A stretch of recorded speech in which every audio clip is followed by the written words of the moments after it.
ఇవాటి వరకు దాదాపు 40 సంవత్సరాల పైబడి పాలించిన party Congress party. Congress party Revanth Reddy ముఖ్యమంత్రి కాగానే పుట్టిన పార్టీ కాదు. కాంగ్రెస్ పార్టీ 100 సంవత్సరాల చరిత్ర కలిగిన పార్టీ.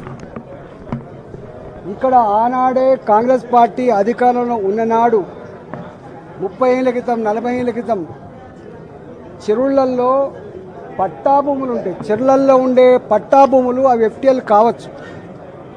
వాటికి పేదలకు పట్టాలు ఇచ్చి ఇల్లు కట్టించిండ్రు, వాటికి పర్మిషన్లు ఇచ్చి లేఅవుట్ చేసుకొని ఇచ్చిండ్రు. ఇవాళ అలాంటి లేఅవుట్లు అలాంటి పట్టాలు ఇచ్చిన పేదల ఇళ్ళు ఇవాళ ఎఫ్టీఎల్లో ఉన్నాయి, వీటి కూల్చేస్తామని చెప్పి భయపెడుతున్నట్టుగా ఇంతకుముందు సాహెబ్ నగర్ గ్రామ ప్రజలు సరూర్ నగర్లో 30 ఏళ్ల క్రితం 40 ఏళ్ల క్రితం కట్టుకున్నటువంటి ప్రజలు, ఫాక్స్ సాగర్లో బాజాప్తా ప్రభుత్వమే పట్టాలు ఇచ్చి కట్టుకున్నటువంటి ఇళ్ళన్నీ కూడా కూల్చివేస్తామనేటువంటి భయం ఏదైతుందో ఇవాళ ప్రజలందరూ కూడా కంటి మీద కుడుకునే కూడా చేస్తూ ఉన్నారు.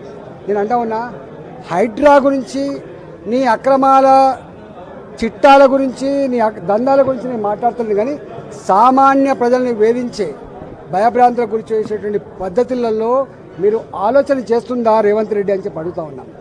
ఇవాళ నువ్వేదో అనుకుంటున్నావు, ఏదో స్వచ్ఛమైన నీతివంతమైన స్టబ్బన్గా ఉండే ఆఫీసర్ అని చెప్పి ఇవాళ కలెక్టర్ ఇవాళే కలెక్టర్ కాలే, అనాదిగా కలెక్టర్ ఉన్నారు. అక్కడ ఏ కలెక్టర్లు పర్మిషన్ ఇచ్చిండ్రు, ఏ జిహెచ్ఎంసీ పర్మిషన్ ఇచ్చింది, ఏ ఉడా పర్మిషన్ ఇచ్చింది, ఏ ఆఫీసర్ దాన్ని రిజిస్ట్రేషన్ చేసిండ్రు, ఇవన్నీ ఒక్క ఏళ్ళు చూపించే ప్రయత్నం చేస్తే 4 ఏళ్ళు చూపిస్తాన విషయాన్ని మర్చిపోకు. ఆనాడు కూడా టీఆర్ఎస్ పార్టీ ప్రభుత్వం ఏర్పడిన నాడు అయ్యప్ప సొసైటీలో ఇట్లా ఇల్లు కూల్చేసే ప్రయత్నం చేసిండ్రు, 4 రోజులకి తూక ముడిచిండ్రు. ఆ తదుపరి ఏం చేసిండ్రో ఆనాటి హైదరాబాద్ ప్రజానికానికి తెలుసు. ఇవాళ మీరు కూడా ప్రజల సమస్యలు పరిష్కరించే దమ్ము లేక, వాటి మీద చర్చించేటువంటి వెసులుబాటు లేక ఇవాళ ప్రజలు డైవర్ట్ చేయడం కోసం ఇదొకటి ఎత్తుకున్నావు. దీని మీద తప్పకుండా ప్రజలు ఆలోచన చేస్తూ ఉన్నారు. నేను ఒకటే కోరుతున్నా, నీకు నిజంగా దమ్ముంటే హైదరాబాదులో ఎన్ని చెరువులు ప్రభుత్వమే మొత్తం పూర్తి చేసి, బతుకమ్మ కుంట ఎవరు పూర్తి చేసిండ్రు? ప్రభుత్వం పూర్తి చేసింది. ఇలా కరీంనగర్లో ఒక 4 చెరువులు ఉండే, ప్రభుత్వం పూర్తి చేసింది. ప్రభుత్వం పూర్తి చేసిన చెరువులన్నీ ఇవాళ ప్రభుత్వమే ఈ ఎఫ్టీఎల్ జాగాలలో పర్మిషన్ ఇచ్చిన శ్వేతపత్రం విడుదల చేయాలి. దానికి ఒక పద్ధతి పెట్టాలి తప్ప రాత్రి పోయి దొంగల్లాగా మిషన్లు పెట్టి కూలగొట్టే, సామాన్యులు కూలగొట్టే పద్ధతి మంచిగా. కూలగొట్టు, నువ్వు పెద్దలే కూలగొడుతున్నావు, సంతోషం. ఇంకా పెద్దలు అనేక మంది ఉన్నారు, కూలగొట్టు సంతోషం. కానీ సామాన్యులు మాత్రం ఇట్లాంటి ఇబ్బంది పెడితే మంచిది కాదు. ఇవాళ దీని మీద భారతీయ జనతా పార్టీ ఇప్పటికే చెప్పింది. ఇవాళ ప్రతిదానికి ఓ సిస్టమ్ ఉంటుంది, ఓ చట్టం ఉంటుంది.